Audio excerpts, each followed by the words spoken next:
Μια ιστορία. Ένας λαός που πάντα νίκησε και πάντα αδικήθηκε. Οι βορειοϊπηρώτες, οι πρόγονοι των αρχαίων Ηλυρών, οι απόγονοι του Μάρκου Μπότσαρη και του Πύρου. Αυτοί που χιόνι έτρωγαν, χιόνι έπιναν και τη φωτιά κρατούσαν. Όσο λοιπόν θα υπάρχουν ελεύθεροι άνθρωποι σε αυτόν τον πλανήτη, να ξέρουν ότι η Βόρειος Ήπειρος είναι ελληνικιά.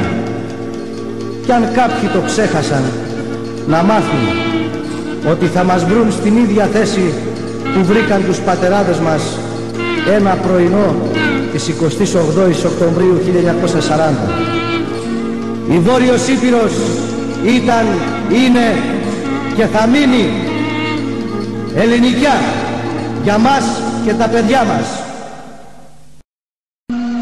Καλή Μπερίσα, φωνάζω δυνατά να ακουστεί η φωνή μου μέχρι τα τύρανα και μαζί με τη δική μου τη φωνή και η φωνή όλων των θεσπρωτών, όπως οι προγονείς σου ο Μαζαρτίνος και ο Μετεντούτσες, ορέχτηκες κι εσύ την ομορφιά της θεσπρωτείας, και ενώ παλιοδιακονάρι δεν έχεις ψωμί να φας, βάζεις καθημερινά το θέμα της τσαμουριάς.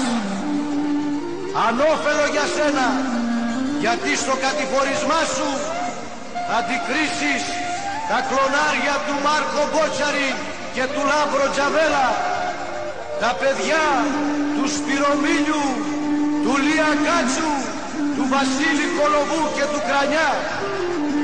Θα αντικρίσεις τα φαντάσματα των αδικοσκοτωμένων της Γλυκής και της Παραμυθιάς, που θα γυρέψουν εκδίκηση και θα σε πνίξουν στα νερά του Καλαμά, εκεί που έπνιξαν και τους προγόνους σου. Αν κοτάς, πάρ' το σκυλολόι σου και σε περιμένομαι.